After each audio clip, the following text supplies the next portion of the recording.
Indonesia memiliki banyak warisan budaya, termasuk ilmu mistis yang telah diwariskan turun-temurun. Salah satu ilmu yang paling dikenal adalah leak, yang berasal dari Bali. Namun, di Jawa ternyata juga terdapat ilmu yang serupa, sering disebut sebagai ilmu aji pengeleakan atau ilmu kadikjayan, yang memiliki ciri khas dan filosofi yang berbeda. Baik leak yang ada di Bali maupun leak yang ada di Jawa, keduanya memiliki tujuan utama, yaitu untuk mengembangkan kekuatan supranatural. Tetapi pendekatan dan penggunaannya berbeda.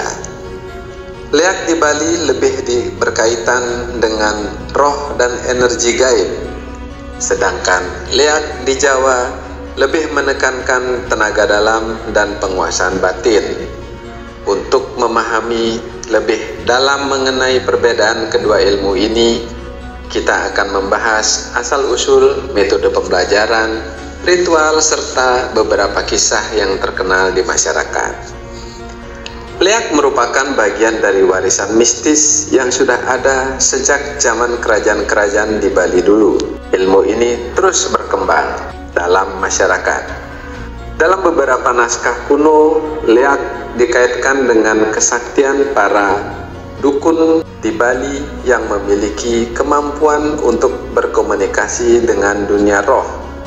Mereka dipercaya bisa menggunakan ilmu ini untuk tujuan baik atau melindungi masyarakat, dan juga bisa bertujuan untuk jahat atau menyerang orang lain.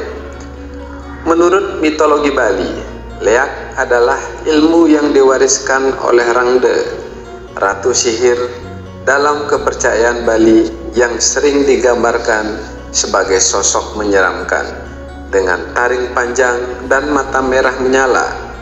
Rangde adalah musuh dari Barong, yaitu simbol kebaikan dalam mitologi Bali. Di Jawa, ilmu yang mirip dengan leak berkembang dengan cara yang berbeda.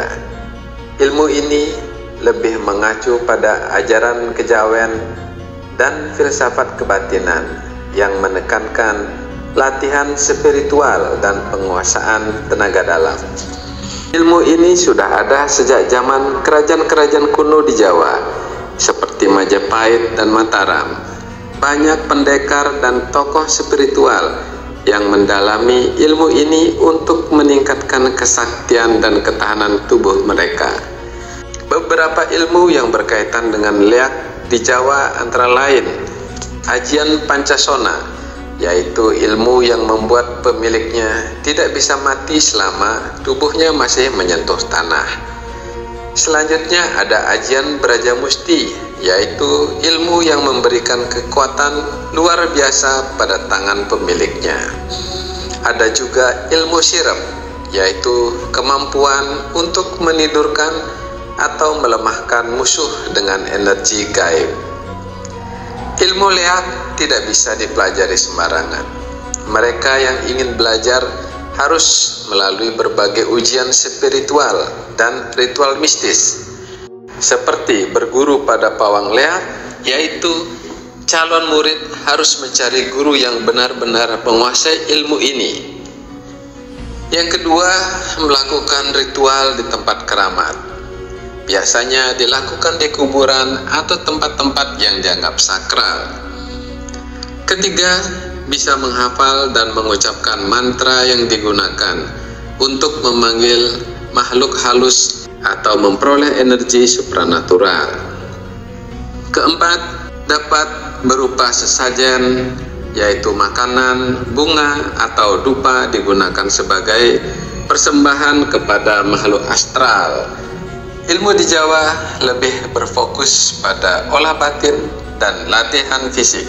Beberapa metode yang umum dilakukan adalah: pertama, puasa putih, yaitu hanya makan nasi putih dan air putih untuk membersihkan batin. Selanjutnya ada topo bisu, yaitu tidak berbicara selama beberapa hari untuk mengendalikan diri. Ketiga, bisa bertapa di tempat keramat, yaitu melakukan meditasi di gunung, gua, atau hutan untuk meningkatkan energi. Dalam mitologi Bali, Rangde adalah ratu ilmu hitam yang sangat kuat, yang sering menggunakan ilmu leak untuk mencelakai orang. Barong, di sisi lain, makhluk suci dalam budaya Bali, adalah musuh utama daripada Rangde. Kisah pertarungan antara Rangde dan Barong sering ditampilkan dalam pertunjukan tari calon arang, di mana Barong melindungi manusia dari serangan ilmu hitam. Dalam budaya Jawa, salah satu tokoh yang terkenal memiliki ilmu spiritual tinggi adalah Ki Ageng Selo. Ia dipercaya memiliki ilmu kedikjayaan yang tinggi, bahkan dikisahkan bisa menangkap petir dengan tangan kosong. Leak di Bali dalam peperangan digunakan untuk menyerang musuh dengan ilmu santet dan serangan astral. Leak Jawa dalam peperangan digunakan untuk memperkuat fisik, membuat kebal, dan meningkatkan ketahanan tubuh dalam pertempuran.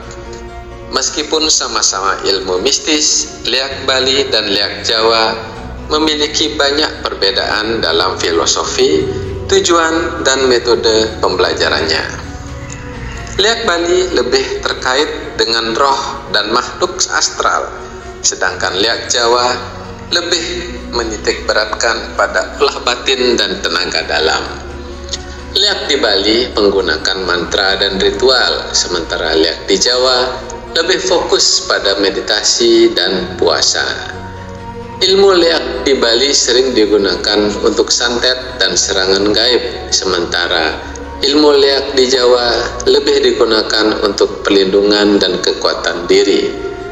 Ilmu mistis adalah bagian dari kekayaan budaya Nusantara yang memiliki nilai sejarah dan spiritual yang mendalam. Baik leak Bali maupun leak di Jawa memiliki daya tarik tersendiri dan tetap menjadi bagian dari kepercayaan serta tradisi masyarakat hingga saat ini. Terlepas dari perbedaan dan tujuan penggunaannya, ilmu mistis harusnya digunakan untuk kebaikan dan keseimbangan hidup, bukan untuk mencelakai orang lain. Terima kasih sudah menonton video ini, semoga berguna buat kita semua. Dan jangan lupa like, komen, dan subscribe channel ini untuk mendapat notifikasi video-video selanjutnya. Om Santi Santi Santi Om.